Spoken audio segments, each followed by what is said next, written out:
Good morning, everybody. Welcome to another Daily Market Report brought to you by Mike York. Today is Thursday, and it's February 13th. Hope you guys are having a great morning so far today.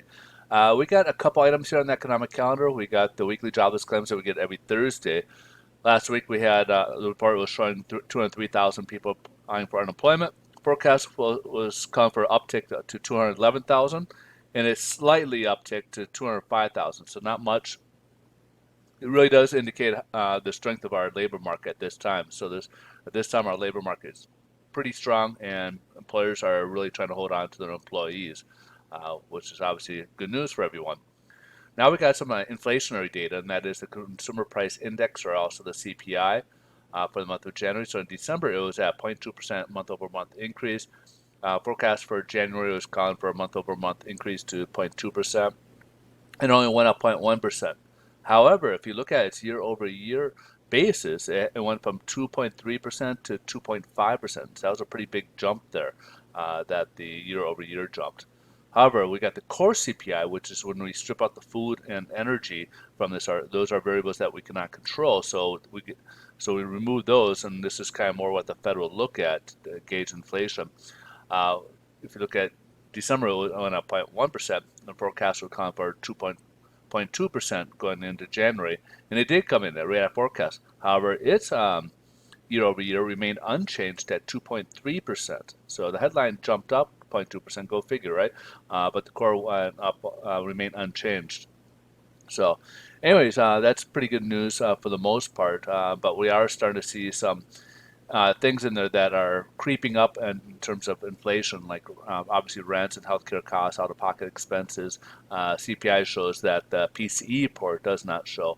And again, the Fed's favorite gauge is PCE, so that's kind of what they will use in terms when they're looking at their inflationary data. They do look at this, but PCE in its mind has more weight. So let's kind of jump ahead here, see how the bond market or headline news is doing. Stocks are down today. It's finally looking at the coronavirus after ignoring it for past week or so. And when you look at these numbers, they just come in higher and higher. We had like just overnight about 15,000 more people in contact or at least diagnosed with it. Another like a little over 200 people passed away from it. So these numbers are creeping up pretty high, and now we're over like 1364, like 1,364 people have died from this so far, and we got I think over 60,000 people diagnosed that come down with this. So this is something now investors are paying a little bit more attention to today, at least. We'll see how long it lasts, but today at least they are giving more attention to it. So as a result, stocks are down. The bond market is helping the bond market. We're up about 5 basis points so far. So because we haven't really had any huge fluctuations, we're kind of in the same what we've been seeing pretty much all week. But really haven't made any market changes. So basically, again, mortgage rates remain unchanged, is what I'm saying.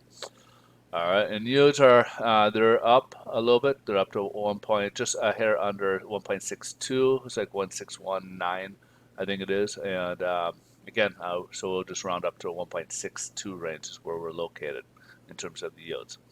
All right, folks, that's pretty much the wrap. Again, mortgage rates remain unchanged in the movement because there's just not hasn't been enough fluctuation in the pricing.